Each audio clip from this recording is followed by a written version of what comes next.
एकदा स्वागत. अल्पभूधारक शेतकऱ्यांना कमी पाण्यात आणि कमी जागेत चांगलं उत्पन्न घ्यायचं म्हटलं की शेतात नेमकं पीक कोणतं घ्यायचं हा प्रश्न पडतो.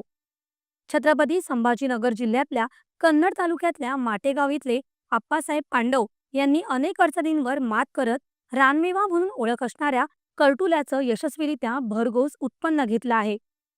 छत्रपती संभाजीनगरसह मुंबई पुण्याला बाजारपेठेत पांडव यांच्या करटुल्यांना चांगली मागणी आहे. कन्नड तालुक्याच्या दक्षिण भागात दरवर्षी पावसाचं प्रमाण सरासरी असतं, पण अस्मानी संकट शेतकऱ्याच्या वाट्याला येतच राहतात. अशा अनेक संकटांचा सामना करत माटेगावचे आप्पासाहेब पांडव पूर्वी पिकअप गाडी चालवून कुटुंबाचा उदरनिर्वाह करत होते. पण आर्थिक अडचणींनी त्यांना घेरलं आणि मग कोरोना काळात संकट आणखीनच वाढलं. एक दिवस नदीकाठी फेरफटका मारताना त्यांना करटुल्याची वेल दिसली. करटुल्याचे आरोग्यविषयक फायदे त्यांना माहीत होते. त्यामुळे पत्नीच्या सल्ल्यानं त्यांनी ठरवलं की आता पारंपरिक शेती नको, आता करायचं करटुल्याचं प्रयोगशील उत्पादन. शेतीच्या मार्गी लागत असताना पारंपरिक उत्पन्न घेतो, कापूस, ज्वारी, गहू. त्यात पाहिजे तसं मला उत्पन्न मिळालं नाही. एकदा तसंच नदीचे काठाने जात असताना एक कंट्रोलरचा वेल दिसला. मग मला संकल्पना सुचली की बाबा हे आपण शेतात का नाही लावावं. मग ते शेतात लावलं मी, त्याचा प्रयोग घेतला. त्याच्यामुळे त्याला बाजारपेठेत जास्त मागणी मिळायला लागली. त्याच्यात औषधी गुणधर्म आहे, त्याच्यामुळे जास्त छत्रपती संभाजीनगर, पुणा, मुंबई ह्या मार्केटला जास्त मागणी मिळायला लागली. त्याच्यामुळे माझ्या कुटुंबाचा उदरनिर्वाह चांगला चालू झाला.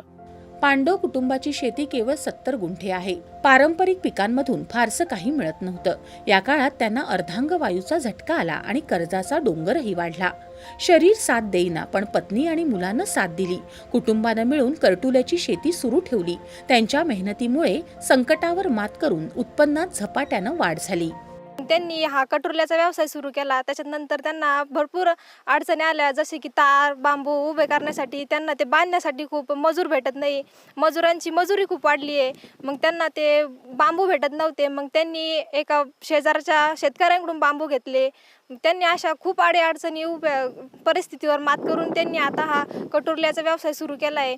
आता त्यांची परिस्थिती आता सध्या स्टेबल आहे. पूर्वीपेक्षा त्यांची परिस्थिती आता खूप स्टेबल आहे. जंगलात सहज उगवणाऱ्या या राजभाजीला आता बाजारातही मोठी मागणी निर्माण झाली आहे. आरोग्यविषयक गुणधर्मांमुळे शहरी ग्राहकही करटुल्याकडे वळले आहेत. या वेलींना नियमित पाण्याची गरज असते, म्हणूनच ठिबक सिंचन पद्धतीचा वापर करणं फायद्याचं ठरतं. यामुळे पाण्याची बचत होते आणि उत्पादनही दर्जेदार होतं. या भाजीमध्ये विटॅमिन, फायबर आणि अँटीऑक्सिडंट भरपूर प्रमाणात असतात.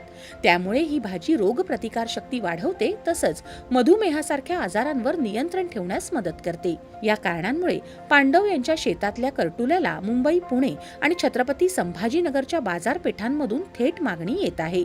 त्यांच्या शेतीचा हा प्रयोग आता पर्यावरणपूरक आणि नफा देणारा पर्याय ठरत आहे. करटुल्याचं उत्पादन फक्त उत्पन्न नव्हे, तर शेतकऱ्यांसाठी एक पर्याय, प्रेरणा आणि परिवर्तन घडवणारा प्रयोग ठरला आहे. दूरदर्शन बातम्यांसाठी अनिल साबळे, छत्रपती संभाजीनगर.